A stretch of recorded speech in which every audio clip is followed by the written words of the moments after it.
100%. I've already referred Deal Flare. I would recommend to anyone that's at that stage that Deal Flare's a great way to then test that market out. But it's the level of professionalism and knowledge around what it is that you guys are doing, the no lock-in contracts and those sorts of things, so that if things didn't work, it's equally going to be not worth it for Deal Flare. I think you don't get that level of consistency and repeatability in everything. You can time block, you can try all sorts of different methods, but having Deal Flare as essentially a dedicated cold calling channel, it just feels like there's a real system behind it. So I'm Ian Fagan, I'm one of the directors at Skodel, and Skodel focuses on supporting companies to meet their psychosocial obligations. So think of that like occupational health and safety. There's a part of that which looks after the mental health of the workforce. There's certain things that people need to do within the organisation to show that they're complying with the legislative requirements. We support organisations in meeting those requirements without the admin hassles and knowledge gaps. We've been working now, I think, about 6 or 7 months. So start of this year, in January, I think we got going. It's now July, and we went into discussions with Deal Flare, having a pretty skeptical view of cold calling as a channel and things like that. Not sure if it would be right for our market, all those sorts of things. But we got some comfort from Jordan and Dave initially, who we were meeting with, just around their approach in terms of the level of professionalism, the way that was all being managed. I guess our biggest fear was, firstly, will it work? Secondly, we don't want to obviously damage our reputation, things like that. If there's going to be that, it can have that connotation of people cold calling and pestering people or anything like that. But we got a lot of comfort from the professionalism of Jordan and Dave, and then I guess the accountability and reporting back around the success, as well as the fact that there was no lock-in contracts, and so everything was tied to then a genuine, if Deal Flare isn't delivering, then the work isn't going to continue. And so it was sort of that genuine partnership as opposed to strategy. You pay us a significant amount of money and not tied to specific outcomes and those sorts of things, and lock-in contracts. So those were the points that made us go, okay, let's give this a go. Yeah, so I guess imagine we have this idea of the perfect sales system, our CRM being pretty clean, our go-to-market, different channels, all those sorts of things working together, meetings being booked and then being managed and whatnot. But when you're trying to do that all yourself, particularly with the resources that we have, I think you don't get that level of consistency and repeatability in everything.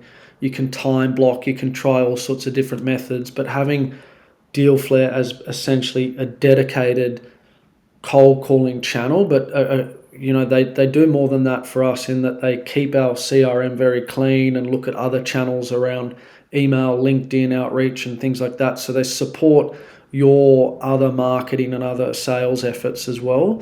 But predominantly, I would say it's that cold calling channel that gives you a really consistent, repeatable formula of success in cold calling and keeps a really clean CRM and organized system from meeting being booked to then handed over to us and that being managed and supporting across the life cycle. But certainly those initial meetings being booked, which I think is probably the hardest part of the process.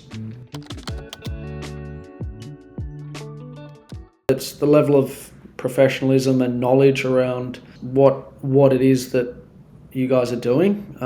So, that gave us confidence that, the outreach is going to be representative of, or how we want to represent our company and brand when we are reaching out to people. People are going to, feel like this is a genuine conversation and those sorts of things. And it just feels like there's a real system behind it, I guess, that gave us comfort in giving it a go. And everything was really clear around the areas of focus, expected deliverables, and as I mentioned, the no lock-in contracts and those sorts of things where you've got those risk mitigations there so that if things didn't work, it's equally going to be not worth it for deal flare. That gave us a lot of comfort to give this a go, as opposed to a lot of the other ones that we looked at were offshore lock-in contracts where you minimum 3 months, 6 months, etc. And I think the processes, like Dealflare really understood this idea of going after an ICP, like the ideal customer profile, that setup and groundwork. It's not overwhelming in terms of, there's no calls being made, but there's pretty good due diligence and that sort of fleshing out of things first. And that's done really quickly, and then it's immediately onto the phones, building lists and getting clarity around how things are going.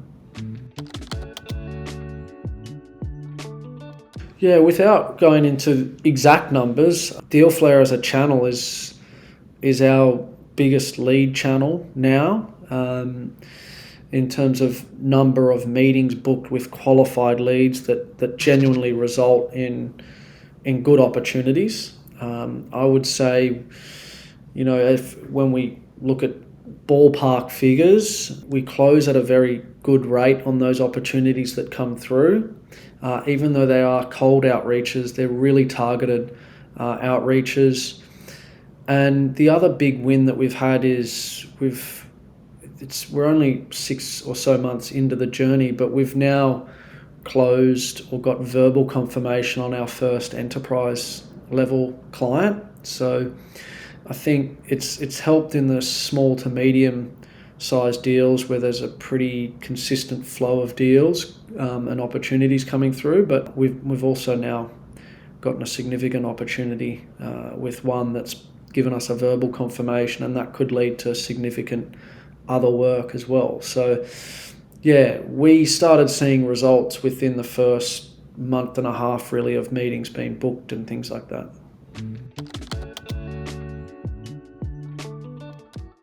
I look at it from our perspective, and I think those companies, really any company that's looking for a dedicated SDR should give Dealflare a go.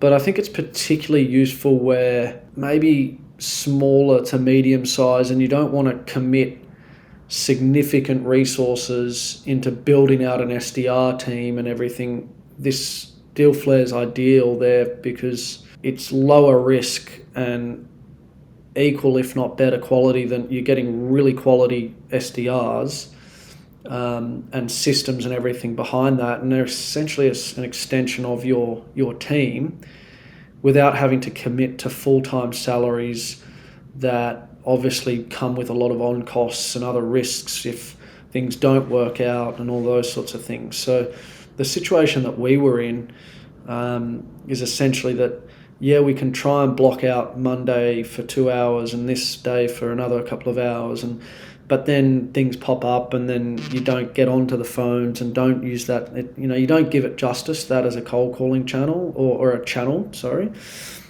And having someone dedicated to it, that's in a low risk way, I think is ideal. So those companies that maybe are in that situation that don't have fully fledged dedicated SDR teams already humming along, or if they did want to beef out those teams, I guess that Dealflare would be good. But particularly those companies that aren't at that stage where they can invest in building out a fully fledged SDR team and carrying on the risks and costs and everything of that, Dealflare's ideal for that.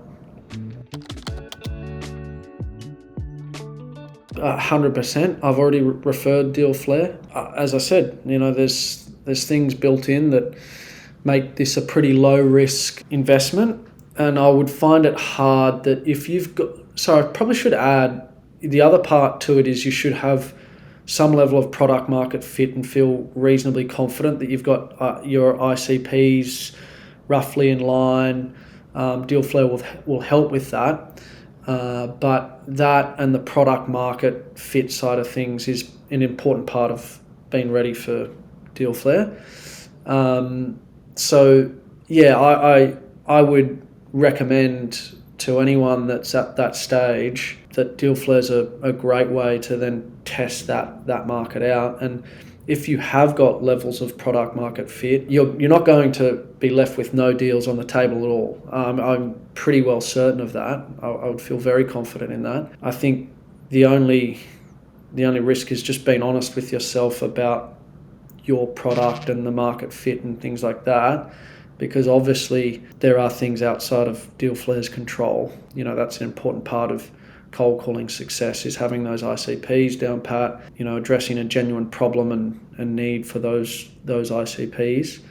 And then Deal Flare is for me a low risk investment to give as a go, and from there I'm pretty confident you'd build on top of that.